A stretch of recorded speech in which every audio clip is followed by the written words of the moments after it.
pahilaga patungong Nigib na kasama ang kanyang asawa at mga pamangkin. Niyang si Lot, dinala ang lahat niyang ari-arian. Mayaman na noon si Abraham, marami na siyang tupa, mga tupa, kambing at baka, marami na rin siyang naipong ginto at pilak.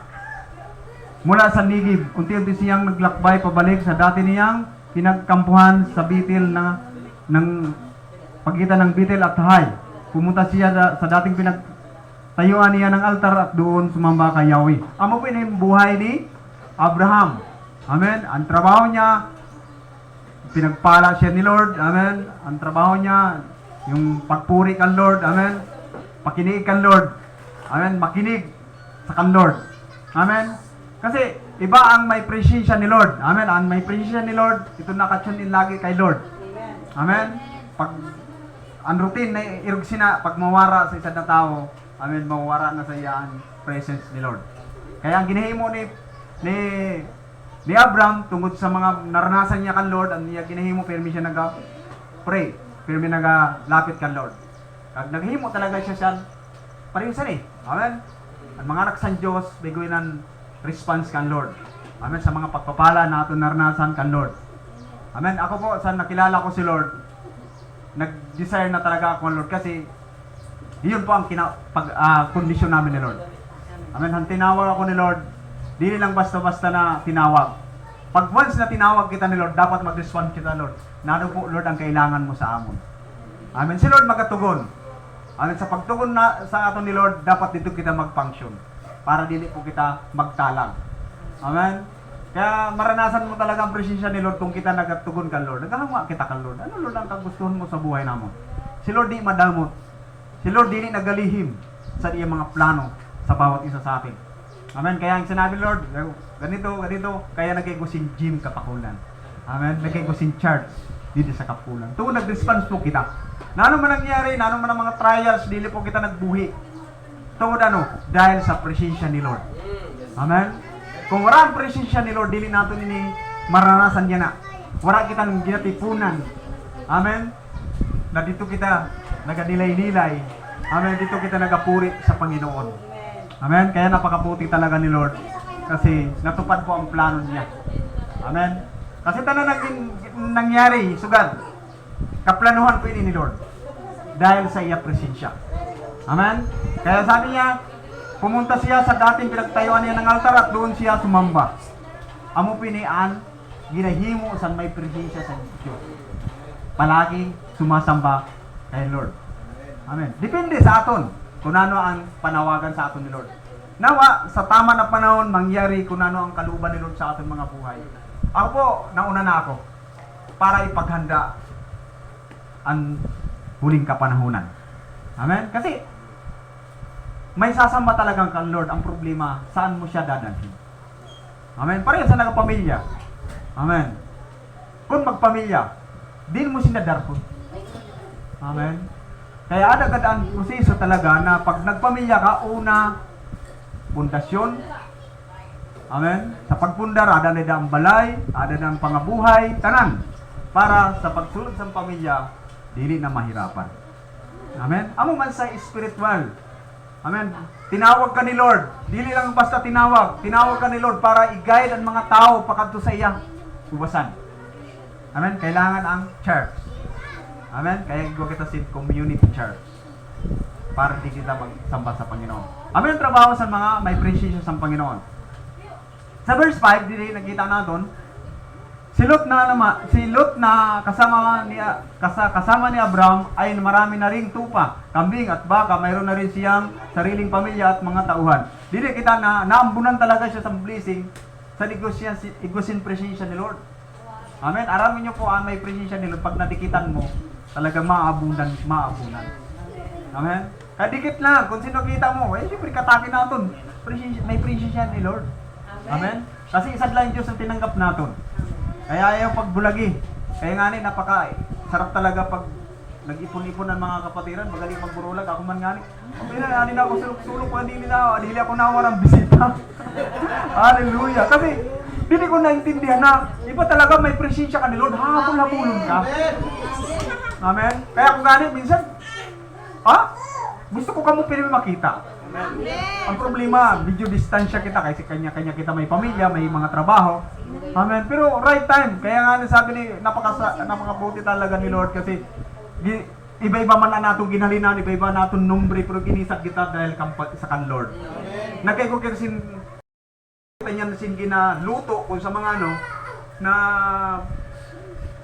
lutoon para sa ikarangal sa naton Diyos. Nangani sabi nga ni Bro Ray nga magkaigo kitang evangelism. Pero dili na ako ina kaya. Dili na kaya sa duha, tulo. Amen. Kailangan na tanan sa may presensya ni Lord. Amen. Amen. Para umilyabo. Amen. Amen. Dili kaya sa isa. Kaya nga ang silhig kailangan talaga mga napulok. Kay bisan ka bagan ulo ka dako na bato kaya niya i-daraw. Amo po na may presensya ni Lord. Wala ni posible sa iya. Kaya dili naambunan talaga si Lot san blessing nahali kan Abraham. Pinagpala siya damo na may mga ririan. Amen. Dili ginapag-usapan natin talaga si Lord ada ng blessing material. Pero naano kay amo po yung habol-habol sa mga Kristiyano minsan may love. Amen. Pero nakita ko rin na kailangan lang ayusin ang attitude. Amen. Pag dili kita minsan nga trabaho pa lang nga naging grand sa ato ni Lord minsan. Di ba? Medyo naging hadlang na ang trabaho kaya minsan na-absent. Hallelujah. Pero ayusin talaga din ng Lord, pag tama lang po natin pundasyon sa iya. Manindugan, kagaya na, kahapon nga ni, ay kagabi, ang pinag-usapan namon nga ni, na panindugan lang talaga. Makita natin ang pabor ni Lord. Amen? Igagarant ni Lord pag may panindugan kita sa iya. Lalo na ang ginapag-usapan parte sa iya. Amen. Para dili madungisan ang iya pangaran sa buhay po natin. Amen. Kaya, brahin mo, sabihin na, Kristiyano na, pero nadungisan ang pangaran, di ba? Pareho siya nga ni sa mag-asawa. Tapos nagpaloko ang asawa. Kundi nadungisan na hindi pag-upod. Lalo na kung ang lalaki ang nagpaloko babae. Nadungisan ang pangalan na apelyido na dara-dara. Amen. Amen? Nagkasala. Ang babae, kaya ang dara niya abinido. Amen? Ang dara niya oliva, ang dara niya dihita. Pag nagpaloko, example lang po. Pero di ko man ginamin na amin nangyari. Amen. Amo mo ang Diyos, pag once nagipag-isang kita sa Lord, amen, tapos naghimo kita di maganda, nadudungisan natin ang pangaran sa natong Panginoon. Kaya tinawag kita ni Lord para sa ikakarangal niya.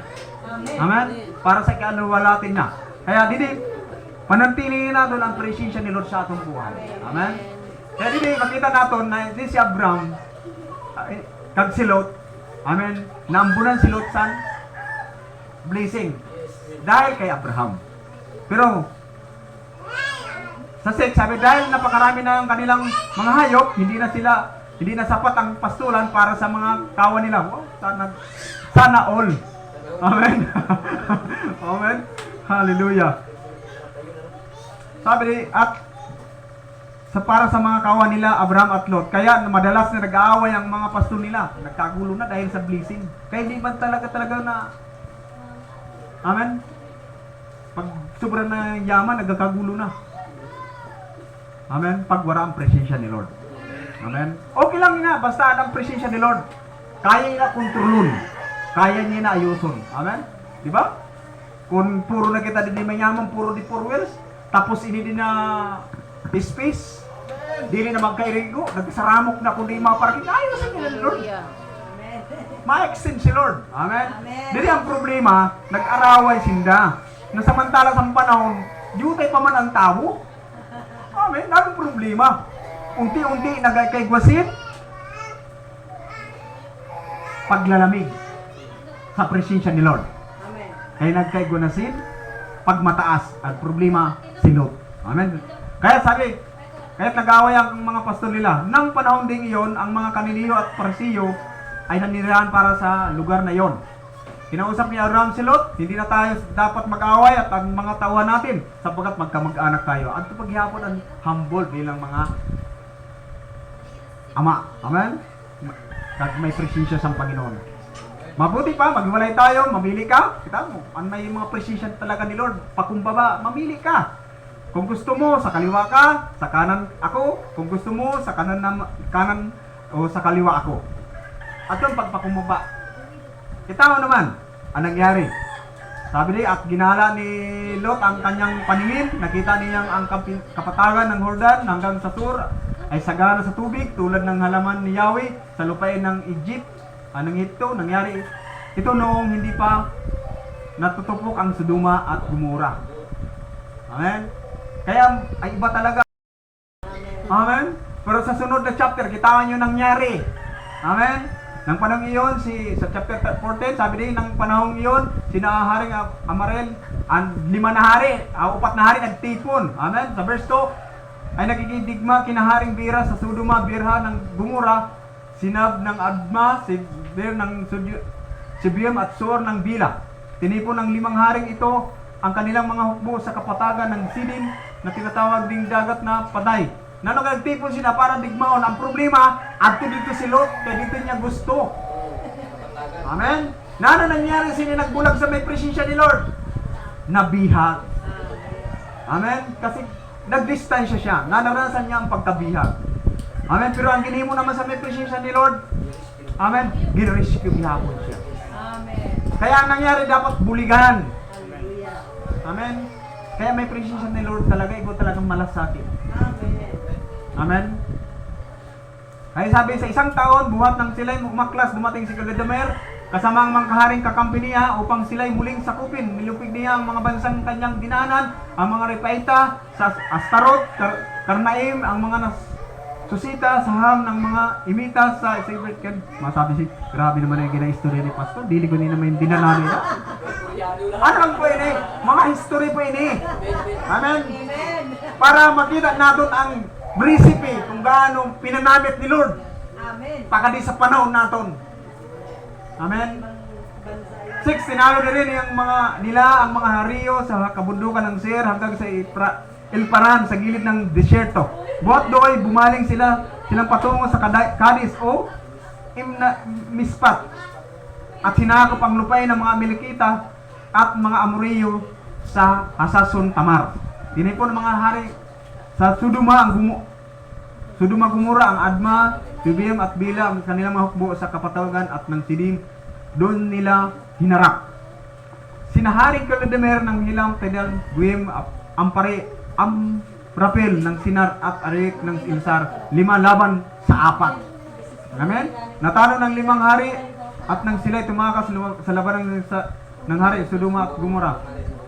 At nahulog sa balon ng Alkitra na marami sa dakong iyon, ang iba'y nakatakas pumunta sa kabundukan.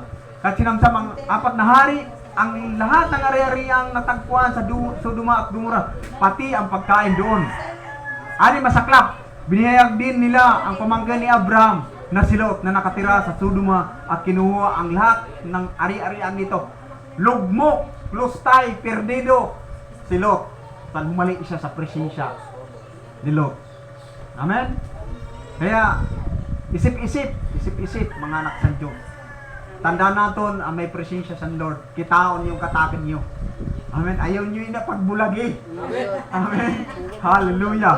Para din natin maranasan ang pagkabihag. Pagkalugi. Amen. Kaya natin kaway, dili niyang basta-basta. Amen. Marami ba ko ni atanikala sa diablo sa atong mga buhay. Kaya nangyari, nakaabot kang, sa madaling sabi, nakaabot kang Abraham ang balita na niya pamangkin na si Lot. Amen. Nabihag sa mga hari. Ang hinimo man niya, nagtipon man siya sin mga sundalo, kag nakatipon siya sa 318. Hallelujah. Isad lang siya na hari man. Amen. 18 aniya mga kawal laban sa 4 na kaharian. Paano ka makidigma?